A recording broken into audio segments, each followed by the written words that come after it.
You're going to hear testimony and you're going to see evidence about 5 lives. 5 lives that converged on June 18th of 2018, costing the victim in this case, Jahseh Onfroy, his life. The other 4 lives that you're going to hear about are Dedrick Williams, who's on the end over there with the bow tie. You're going to hear about Trayvon Newsome, who's in the middle in gray. And you're going to hear about Michael Boatwright, who has on a turtleneck. You'll also hear about Robert Allen, who's not seated here today, but you'll hear directly from him. He'll testify, he's in custody, and he'll tell you about his role with respect to what happened and the planning and everything that happened with this homicide. Some of the evidence that you're going to hear first starts with the day before June 18th. The day before June 18th, on June 17th, around 8 o'clock at night, you're going to hear from Tanisha Clark.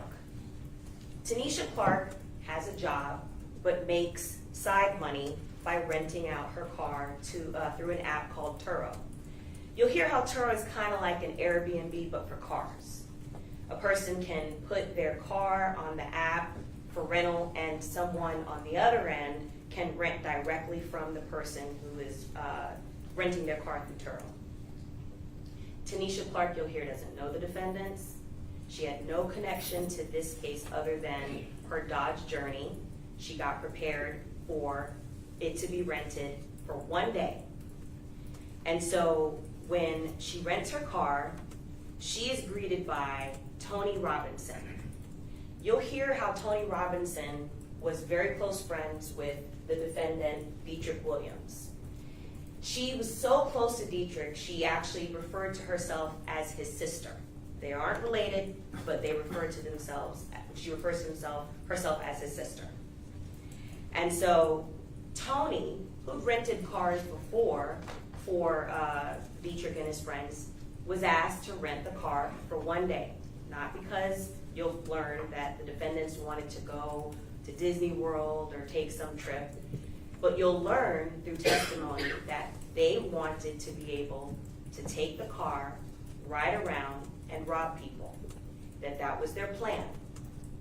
And so Tony Robinson, when she rents out her car, is greeted by Michael Boatwright, who's on the end here, and is also greeted by Robert Allen, who you're going to hear from Robert Allen himself.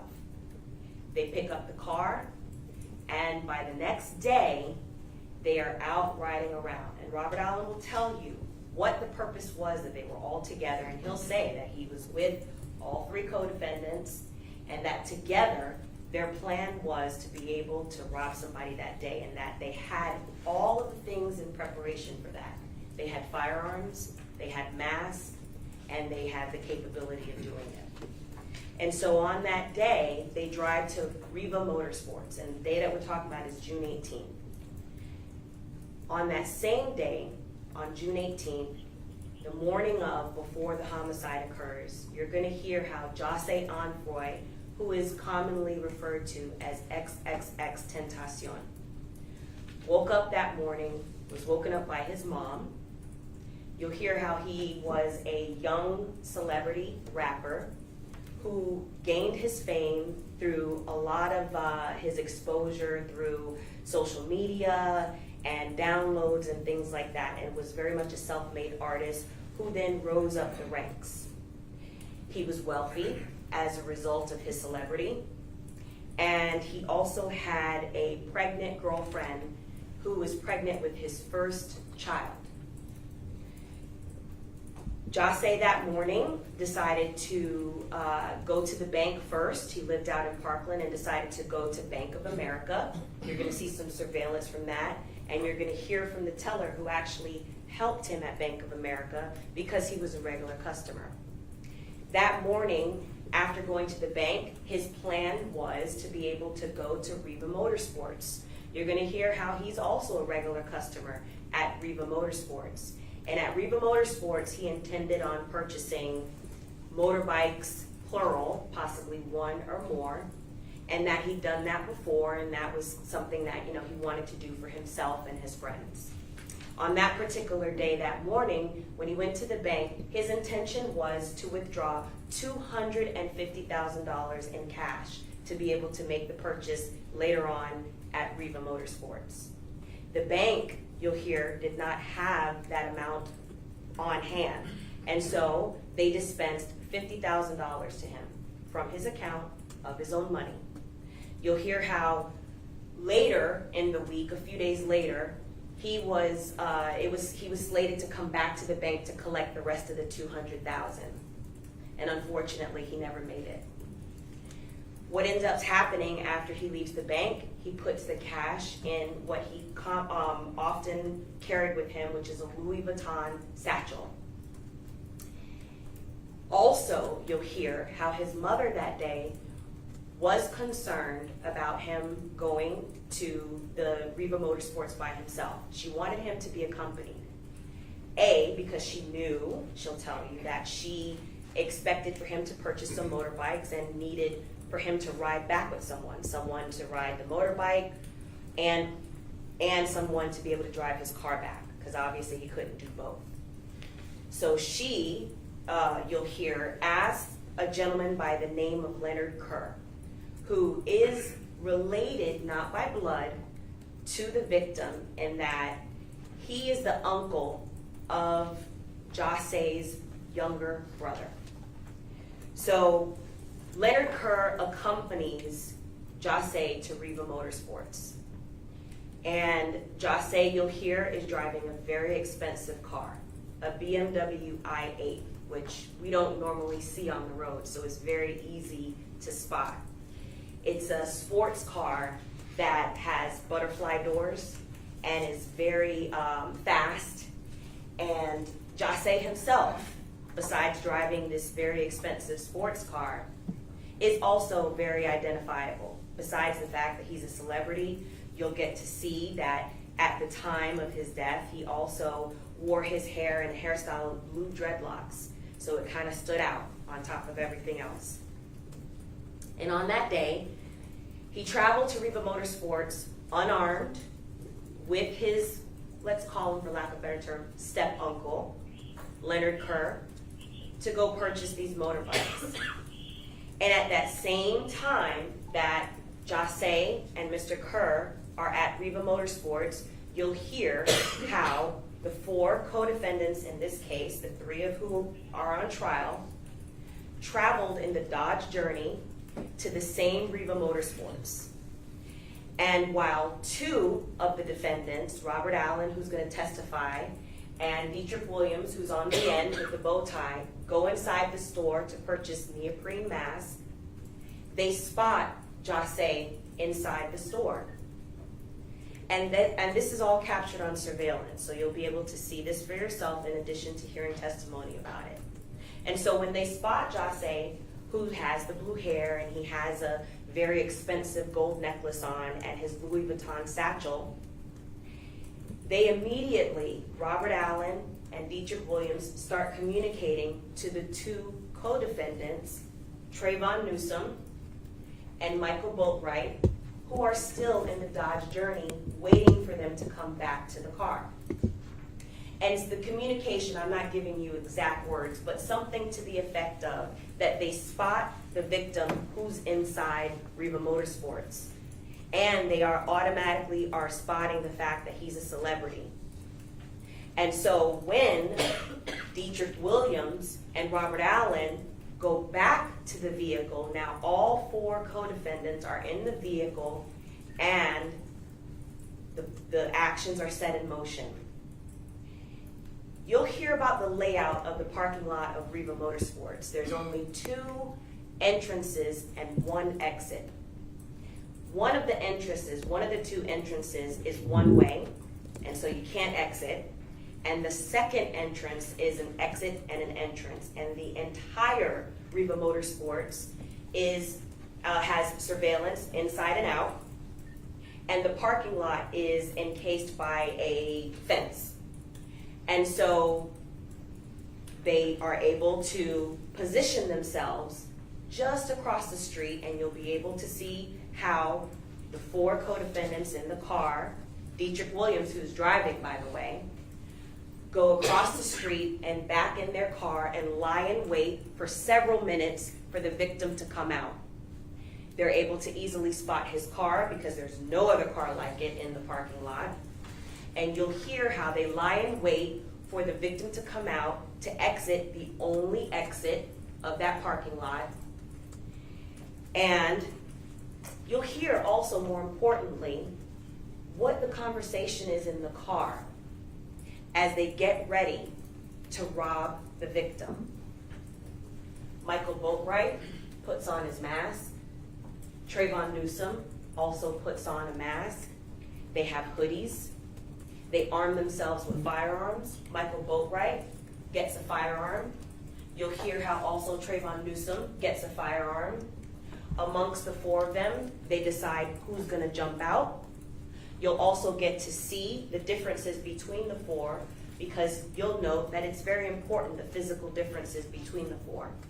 Michael Boatwright is the tallest, skinniest out of the four. Trayvon Newsome is next as far as the height. And there's a big height difference between Michael Boatwright, Trayvon Newsome, and Dedrick Williams, who's the shortest and stocky build. You'll also be able to see that day, Dedrick Williams has tattoos. His nickname is actually Tattoo Chucky. And in addition to the fact that Dedrick Williams is very short in stature and stocky compared to the two gunmen, Robert Allen, you'll see, is also short, and he's also overweight. Significantly overweight, and more overweight than the three co-defendants that are sitting here before you. You'll note that there's a difference in their height, weight, stature, the way they walk, the gait, because as you look at the surveillance, you'll note and you'll hear testimony about who is who and how the difference between the four co-defendants of who did what. And so when there comes a point when you're looking at the surveillance and you see two tall gunmen jump out of the vehicle, you'll be able to note, I submit to you, that Trayvon Newsome is one of the gunmen and that Michael Boatwright is the other gunman.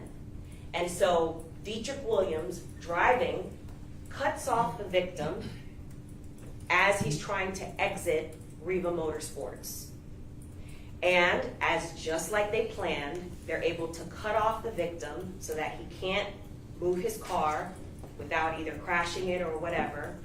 And the two gunmen jump out and immediately put guns in the victim's face and in Leonard Kerr's face.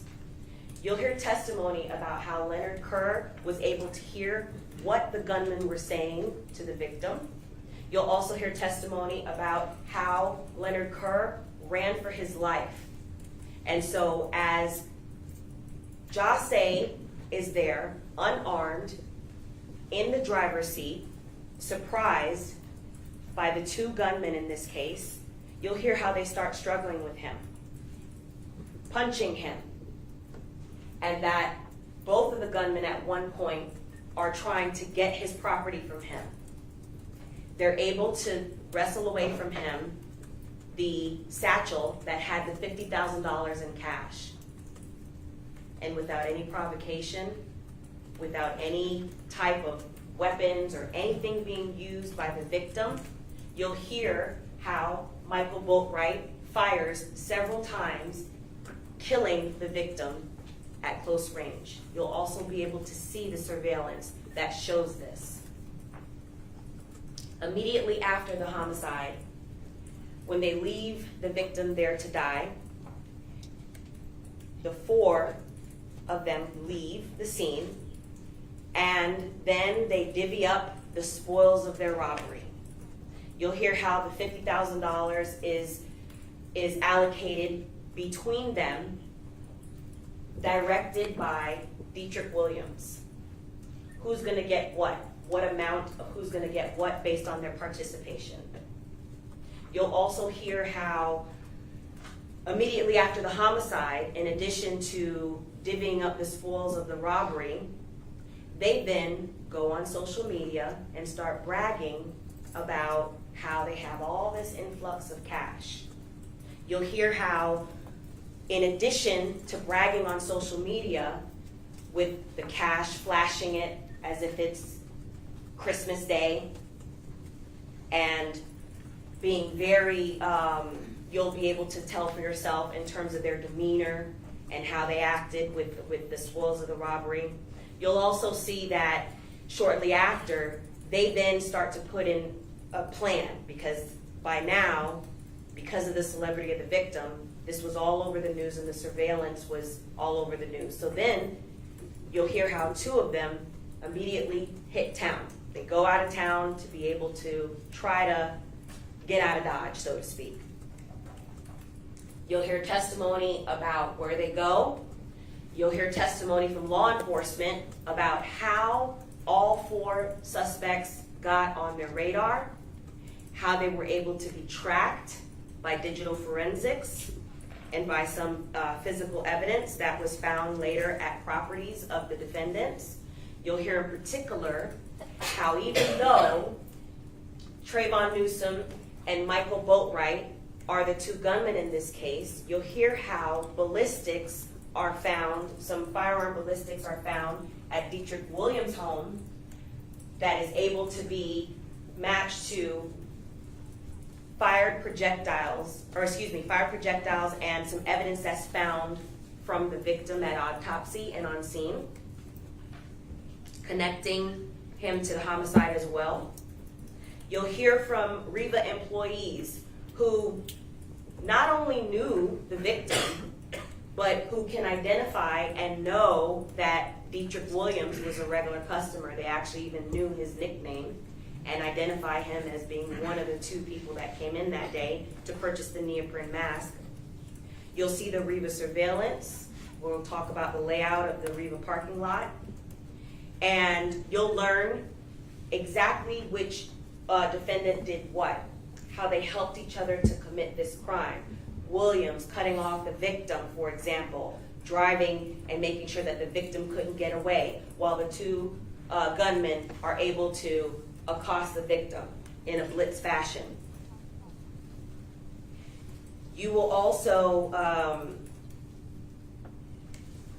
see how the defendants shoot an unarmed victim several times as he's in his car.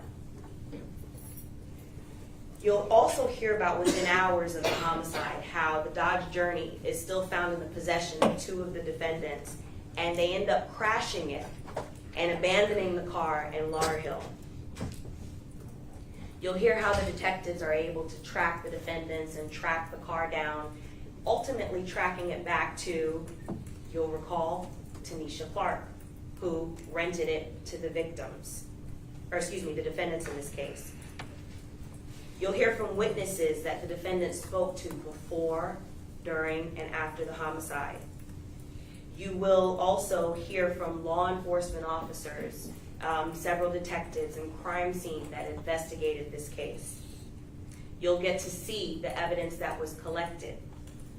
You'll hear from the associate medical examiner who performed the autopsy in this case and will give you the determination that the victim died by way of homicide and the cause of death.